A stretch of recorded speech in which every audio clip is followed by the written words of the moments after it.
Fine. Yes. So it says that in the given figure, AB is parallel to CD. Okay. Prove that BAE. ठीक है. किधर है मेरा BAE? My BAE is over here. BAE is BAE. This is my BAE. इसको मैं कुछ नाम दे देता हूं मेरे लिए. इसको मैं X दे देता हूं जस्ट मेरे इजी के लिए, राइट, कन्वीनियंस के लिए. ECD किधर है? ये रहा ECD.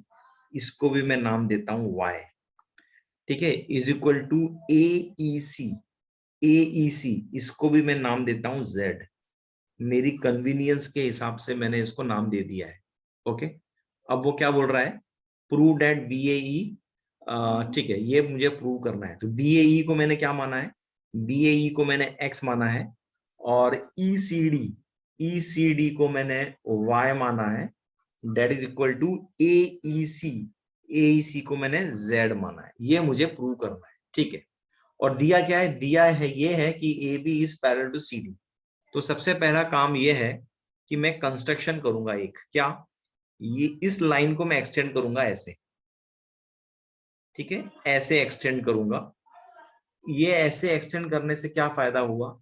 फायदा ये हुआ कि अगर ये एंगल मेरा Y है तो ये एंगल क्या होगा? ये एंगल भी मेरा Y होगा, है ना. रीजन क्या दूंगा मैं? करस्पॉन्डिंग एंगल दूंगा. करेक्ट. हाँ सर. तो रीजन जो है दूंगा वो करस्पॉन्डिंग एंगल में रीजन दूंगा इसका. ठीक है. अब मुझे एक बात बताओ, इसको कंस्ट्रक्शन करते वक्त मैंने यहाँ पर कुछ पॉइंट लिया नहीं है तो मैं ले लेता हूँ, F ले लेता हूँ पॉइंट यहाँ पर. ठीक है. अब मैं सिर्फ ट्राइंगल AEF की ही बात करता हूँ. ठीक है. और यहाँ मैं क्या लगाता हूँ? यहाँ मैं लगाता हूँ एक्सटीरियर एंगल थ्योरम लगाता हूँ. तो अगर मैंने एक्सटीरियर एंगल थ्योरम लगाया तो वो क्या बोलता है? Exterior angle theorem. Exterior angle theorem ये बोलता है कि angle X is equal to Z plus Y. क्योंकि ये मेरा Y हो गया ना अभी, ये और ये इक्वल है तो ये मेरा Y हो गया. ठीक है. तो X इसको मैं यहाँ ट्रांसपोज करता हूं तो ये माइनस Y हो जाएगा is equal to Z. Hence proved.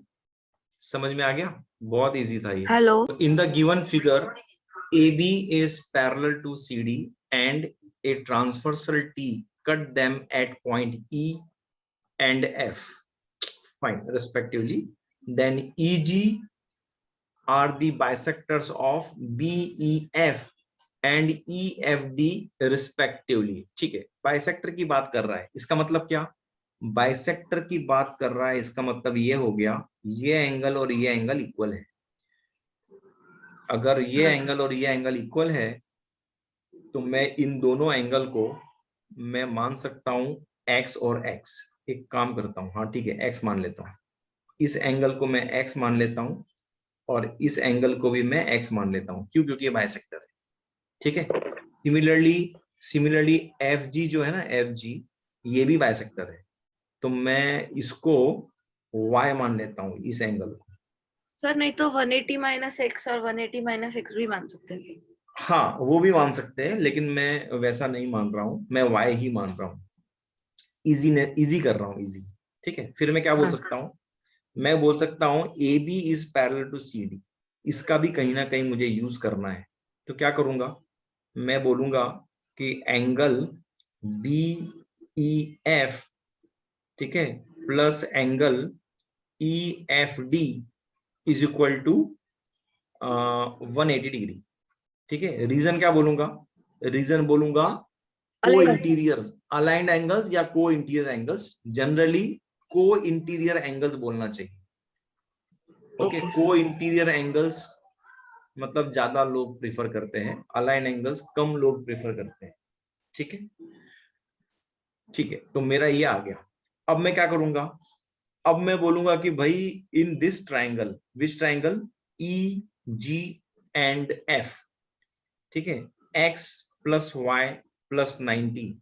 90 नहीं, I am sorry, not that. What is BEF? BEF is nothing but 2x. And what is EFD? EFD is nothing but 2y. Which is equal to 180 degree. ठीक है, अब मैं करूंगा divide by 2 on both the sides. तो अगर मैंने divide by 2 on both the sides किया तो मैंने यहाँ पर ये किया ही नहीं, x plus Y is equal to 90, right. तो अब मैं ये ट्राइंगल में देखूंगा, in this triangle x plus Y plus angle EGF is equal to 180 degree. Reason क्या दूंगा? Angle sum property, angle sum property, right, angle sum property. तो x plus Y कितना है? 90 है, यहाँ से 90 degree.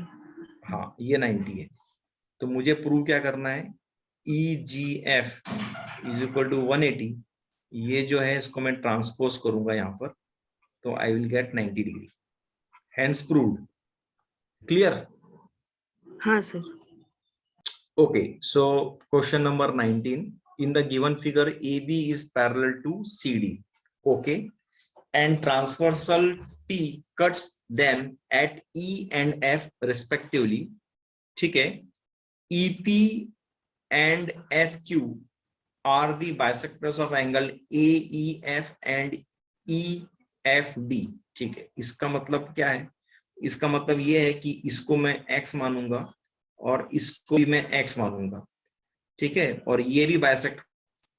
Okay fine, yes. So what it says that AB is parallel to CD. So when AB is parallel to CD, I can say that AEF is equal to angle EFD, interior alternate angles, right?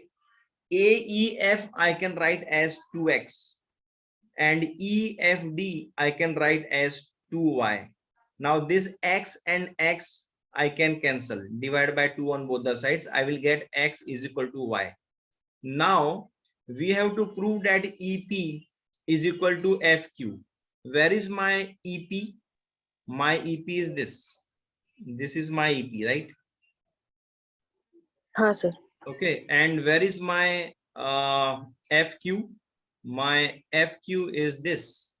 This is FQ, correct? And where is my x and y? My xy, which is equal, okay, here it is saying that it is equal, which is this and this, they are equal.